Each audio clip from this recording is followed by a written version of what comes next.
Serious people who have survived a murder attempt by dumb luck. What's your story?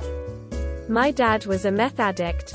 He did lots of fucked up things, dropping me off at trap houses to have sleepovers with other coke babies, living in a house full of animal shit and hoarding. He sicked his pit bull on a black child. He was a real fucking character. One night he came looking for my mom and I at our place. Mom wasn't there. Grandma was babysitting me. I was sleeping in bed when somebody started to try and open my window. It was locked, but they kept jamming something into the bottom to try and force it open. At the same time, I heard the living room door being tried by somebody else. My grandma snuck into my room in her nightgown, apparently woken up by the same thing, and told me say nothing. Don't even whisper. We laid under my bed while a group of men shouted for my mom to come out, slammed their hands on the windows to try and break them, and jumped on my grandma's car. She called the police and barely whispered into the phone. Eventually the cops arrived and the men scattered. Long story short, my dad and his other meth-head friends came to the house with guns and knives with every intention to kill me and my mother because she was going to get custody of me. If my mom wasn't so vigilant with locks, we had 3 different kinds on the front and back doors, we would have died. I was 15 and outside in my garage petting my cat. It was November, so it was already dark by 5 p.m. Someone opened the door behind me without me hearing, grabbed me by my ponytail and starting dragging me outside. They hit me on my head with a brick and knocked me out. Pulled me halfway around my house when, I'm guessing this is when, they stabbed me on the left side of my stomach. This must have brought me out of my daze, because my mom said she heard me scream from inside where she and my brother and sister were in the kitchen. They came out the front door and saw me bleeding out on the sidewalk, called 911, had 12 stitches, double layer, and a severe concussion, and whiplash. Didn't eat and hardly slept for a week. They never found them. My sister had this one friend when we were growing up I always got a bad vibe from. She would try to pick on my little brother but I would always stop her. I was 8, she was 10. Once we were at a lake and all the kids were swimming. I swam out to the deep roped-off part but I was still little and really shouldn't have. She kept acting weird and getting closer to me making this weird laugh. She pushed me off the wooden pole in the water and I got scared and started to swim back but she came up behind me and pushed me under the water. It didn't click at first that she was trying to drown me but after she aggressively pushed me under the 3rd time I had this crazy moment of clarity. It was like the world slowed down ever so briefly. I relaxed and let myself sink, swam underneath her, and came up behind her. I grabbed her hair and shoved her face into the water, keeping my legs on her back so her body couldn't rise. I waited until her struggling slowed down and let her come up. I waited in the water saying nothing, bracing myself for her retaliation but she just looked panicked and swam back to shore. I told my sister who had already expressed that the girl was weird. We confronted her together and she just looked really dazed. In a monotone voice she said, "I'm sorry, I didn't know it would be like that." It wasn't until I replayed those words in my mind later that I realized what she was saying was, "Sorry I tried to drown you." It wasn't until I was almost drowned myself that I realized how horrible it is to do to someone. Serious, 3 men drugged me and kidnapped me. I woke up on a floor with one of them tearing my clothes off and my moon boot, broken foot.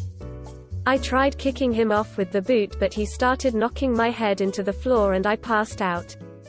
I woke up in daylight in a garbage bin, naked and in a pool of my own blood.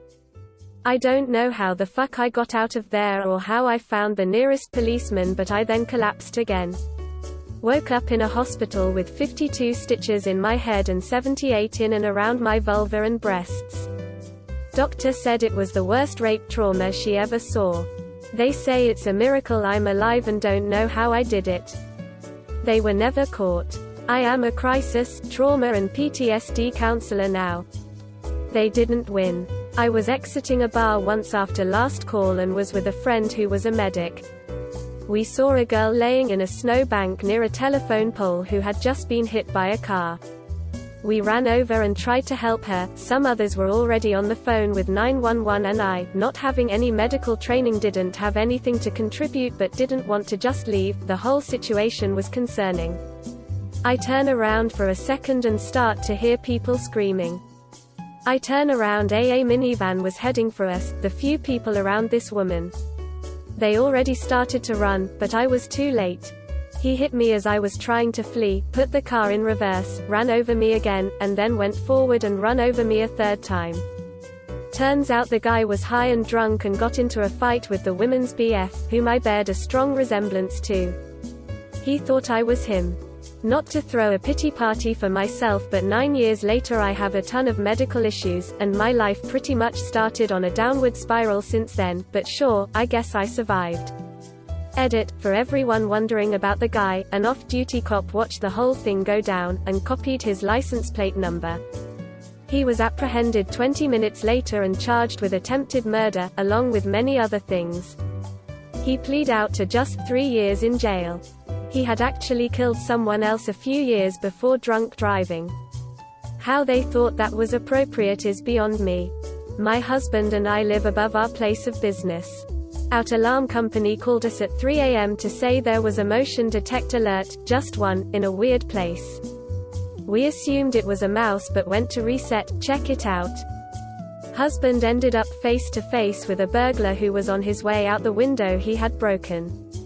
He ran back inside, I called 911 and we heard mad chaos going on in the depths of the building. So much crashing and smashing. Burglar monkey climbed a 10-foot iron gate, bodily smashed through 2 sets of commercial-grade glass doors and was outside again. My husband was like, yeah, fuck this dude, tore after him and tackled him. He got him on the ground and pinned him. Bear in mind the whole time I'm narrating to 911, and chasing around in panties and tank top. I was a bit behind my husband, in the middle of the street about 15 feet away when a minivan squealed around the corner. It was his GF getaway driver. I luckily missed it. I was super focused on reading the license plate, which was one of those cutesy font out-of-state ones and therefore hard to read, but she yelled, "Get the fuck off him or I'm running your bitch over." Then she tried to. The audio and video I had to watch for the trial was horrifying. I had blocked it out nearly completely, and really didn't remember how close it was. She guns the engine at me, I throw my hands up in front of my face when I realize what she's doing and scream, and jump out of the way with inches to spare. He jumped in and off they went. He bled all over my husband, yikes, and eventually the DNA and the partial plate info nailed them. They're both in prison. Addendum, trials suck. ETA, to make this clear, do not do this. Adrenaline is a hell of a drug and it's best to not fight burglars. We definitely both could have died. It was the third time this fucker had broken in and caused $XXX amount of mostly uninsured damage and inventory loss, and that definitely contributed to the whole thing. He wouldn't have stopped doing it. He was a pro and was doing upwards of 3 jobs a night most nights, all over the state, for years. I was riding in a train across Eastern Europe. I was running low on money, and even though I had been warned that a woman should not travel alone in second-class seating, I did not spring for first class. I was sitting alone in one of the compartments that seats 6. This was also a mistake and a very stupid one, to sit alone. Eventually the train stopped and a man got on. He was very drunk. He came into my compartment and I guess thought I looked like his ex-wife. He attacked me. If it were not for the fact that this particular station was the border between 2 countries, I would be dead. Instead, border patrol from both countries were on the train, and while I was unable to scream, the door was open and at least a half a dozen uniformed men jumped him and saved me. I was in the hospital for a little while but recovered. At one point during the trial, one of the cops asked me if I wanted him and his buddies to hold the guy down while I hit him. I thought he was joking. So I said, "No, go ahead, you do it." I was also joking. But it turns out they took it seriously and were about to. I did put a stop to that at least. But they were so offended that someone from their country would attack a young female American tourist. They were furious with him. So many people there depended upon tourism. I was out with a few friends, and with us was a girl that had just broken up with a psychopath. We didn't know he was a psychopath, we found out that night. We were just walking back home from a restaurant, it was about 1 a.m., and the guy came running out of nowhere. I don't know how he knew where and when to meet us.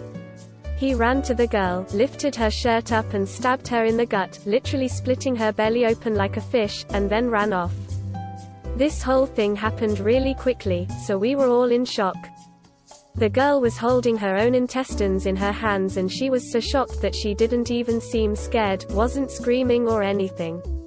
She just stood there. We called an ambulance and they managed to somehow put everything back and sew her up.